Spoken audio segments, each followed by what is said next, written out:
আমরা মৃত্যুকালীন সুন্নত সম্পর্কে আলোচনা শুনতেছিলাম। ইতিপূর্বে আমরা 5 নম্বর আলোচনা শুনেছি। 6 নম্বর, মৃত ব্যক্তিকে খাটে রাখার সময় বা মৃত ব্যক্তির লাশবাহী খাট কাঁধে ওঠানোর সময় অবশ্যই বিসমিল্লাহির রহমানির রহিম বলা।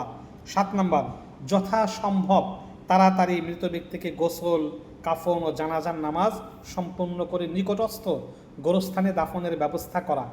দাফনের জন্য একান্ত শরীয়তসম্মত প্রয়োজন না হলে দূরের গোরস্থানে বা এক শহর থেকে অন্য শহরে লাশ স্থানান্তর করা মাকরুহ। অর্থাৎ প্রয়োজন হলে নিবে, প্রয়োজন না হলে নিবে না। যেখানে মারা যাবে ওই গোরস্থানে তাকে কবর দেওয়া উচিত। 8 নম্বর, মৃত ব্যক্তির লাশ কবরে রাখার সময় বিসমিল্লাহি আলা মিল্লাতি রাসূলিল্লাহ এই দোয়া পাঠ করা। 9 নম্বর, আত্মীয় স্বজনদের পক্ষ থেকে মৃত ব্যক্তির পরিবার পরিজনের জন্য প্রথম দিন খাবার ব্যবস্থা করা উচিত। প্রথম দিন শুধু খাবার ব্যবস্থা করা উচিত। রেওয়াজ হিসাবে লোক দেখানোর উদ্দেশ্যে মৃতের পরিবারের পক্ষ থেকে কোনোরূপ খানার আয়োজন না করা।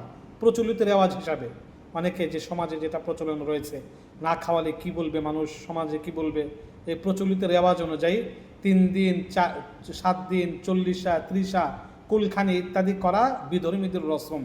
এগুলো থেকে কঠোরভাবে পরহেজ করা উচিত।